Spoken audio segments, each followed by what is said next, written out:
So hello বন্ধুরা, ভোর ভোর কিন্তু আমরা চলে এসেছি খেজুরের রসের সন্ধানে। আমি আর আমার জামাইবাবু তো এসছি এখানে খেজুরের রস খেতে। এখানে কিন্তু দেখতে পাচ্ছি এক কাকা আছে, কাকার সাথে অনেক কথা বলবো এবং খেজুরের রসটা খেয়ে দেখবো। আমি আগের বছর খেয়েছিলাম মেসেঞ্জারে ওদিকে, তো আরেকবার খেয়ে দেখতে হবে যে খেজুরের রসটা। তো বন্ধুরা এখানে কিন্তু পাটালি গুড় যেটা আমরা চিনি, এই দোকানে কিন্তু সেটাও তৈরি হচ্ছে। কাকা এটা কি তৈরি হচ্ছে? গুড় গুড় খেজুর গুড়। খেজুর গুড় একদম তাজা নাকি? হ্যাঁ তাজা। হ্যালো, খুব ঠান্ডা। খুব ঠান্ডা। সময় এসছি সকাল এত 7টায় ঠান্ডা। মুখ দিয়ে ধোয়া বেরোচ্ছে তো পুরো। মানে খেজুরের রস খাবে তো তাহলে? খেজুর রস খাওয়ার জন্য তো এসছি, থরথর করে কাঁপছি। ভোর 7টায় আমরা উঠেছি কটা? ভোর 6টা হবে না? 6টায় উঠলাম, 1 ঘন্টা লাগে আসতে।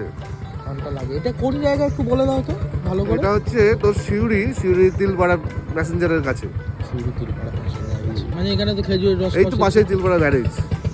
মানে এদিকটায় ভোর, এখানে কিন্তু ভোরবেলা এটা টাউনের বাইরে, এটা টাউনের ভোরবেলা বাইরে। কিন্তু গাড়ি অত চলছে না, বেশিরভাগ বাস এগুলোই চলে, তাই না? না, সারা রাত ধরে চলে, কুয়াশার জন্য এখন ট্রাক গুলো চলছে না, পাথরের গাড়ি, বাড়ির গাড়ি এগুলো সব চলে।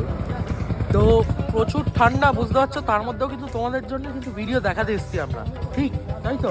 ফলো লাইক আর শেয়ার সাবস্ক্রাইব। Thank you. সব পাবো আমরা। আপনার ভোর 3টে উঠি, সকাল 6টার দিকে আসলে পাওয়া যাবে। 6টার দিয়ে আসলে পাওয়া যাবে, তাই তো? হ্যাঁ। আচ্ছা, এমনি তাছাড়া খেজুরের রস আর কি কি পাওয়া যাচ্ছে? ললিন খেজুর গুড় পাওয়া যাবে, ললিন পাটালি পাওয়া যাবে, ঠিক আছে? আচ্ছা, অনেকে তো এই নেশা মেশা করার জন্য তাড়ি ফাড়ি খায়, তো তাড়ি কি পাওয়া যায় তোমার এখানে? তাহলে এখানে পাওয়া যায় না, এখানে মিঠা রস পাওয়া যায়। এখানে খালি খেজুরের রস। খেজুর রস, মিঠা রস, মিষ্টি রস। খেজুরের রস খেলে কি উপকারিতা আছে এমনি? আপনার কিডনির প্রবলেম থাকলে কাজ হবে, প্রস্রাব থলির কাজ হবে, ঠিক আছে? আচ্ছা, পেট টেট পরিষ্কার হবে পেট নাকি? পরিষ্কার হবে। তো কাকা, তোমার দোকানের অ্যাড্রেসটা কোথায় একটু বলে দাও, লোকজন আসবে তো? বীরভূম জেলায় আপনার Tilpara high road bypass. Tilpara highway. তোমার ফোন নাম্বার আছে? ফোন নাম্বার আছে তো বলে দাও একদম। 76 99 30 71 34। বাহ। তো যারা যারা খেজুরের রস বা পাটালি গুড় এসব খুঁজছো, কাকাকে কিন্তু পেয়ে যাবে তোমরা এই দোকানে। চলে আসবে একদম ঠিক, আমি দেখিয়ে দিই। এই যে এটা হচ্ছে তিলপাড়া মোড়ের রোড। কাকা কি খেজুরের রস নাকি? হ্যাঁ, খেজুর রস। তো খাবো তো আমরা? হ্যাঁ, খাবেন। চলো। এখনো সারাদিন এইভাবে থাকবে, কিছু হবে না, ঠান্ডাতে কিছু হবে না। ভরে গেছে বলে। তুলি খাই না। রস কত নাও খেজুরের রস? 1 গ্লাস 20 টাকা। 1 গ্লাস 20 টাকা? বাহ, এতটা? হ্যাঁ, তো কেউ যদি 5-6 লিটার নেয়? 40 টাকা, 40 টাকা লিটার। 40 টাকা লিটার। ভাবো, কম দাম নিচ্ছে কিন্তু অনেক। তো আসো কাকার দোকানে, কাকাও খুব হাসি খুশি, ভালো লাগলো দেখে সেটা।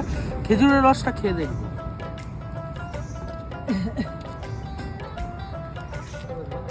কেমন? অসাধারণ। এর আগের বার এক জায়গায় খেয়েছিলাম, যে তোমাদের ওই মেসেঞ্জারে যাওয়ার পথে, ওটা হালকা কেমন মানে একটা বিচ্ছিরি গন্ধ গন্ধ লাগছে। ওটা এটা দুপুরের একটু দিকে মিষ্টি খেয়েছিলি? মিষ্টি লাগছে তো। না না, ওটা সকালেই খেয়েছিলাম, 9টা-10টার দিকে খেয়েছিলাম। এখন তো কটা, 7টা বা 7:30 বাজে বোধ হয়। ওরকমই এটা কিন্তু বেশ মিষ্টি মিষ্টি লাগছে, বেশ ঠান্ডা ঠান্ডা। গাইস, তোমরা কিন্তু এই কাকার দোকানে আসো। খেজুরের রস, পাটালি এবং কলকাতা থেকে যারা ঘুরতে আসছো, তারাপীঠ বা বোলপুর, শান্তিনিকেতন, শিউরি, এসব জায়গায় তোমরা কিন্তু কাকার দোকানে আসো। এসে একদম খাঁটি যেই গুড়, সেটা কিন্তু এখন আমার পিছনে তৈরি হচ্ছে। কাকার মোবাইল নাম্বার দেওয়া থাকলো। তোমাদের সকলকে রিকোয়েস্ট, তোমরা কিন্তু যদি বীরভূম এলাকায় আসো, কাকার দোকান দিয়ে ঘুরে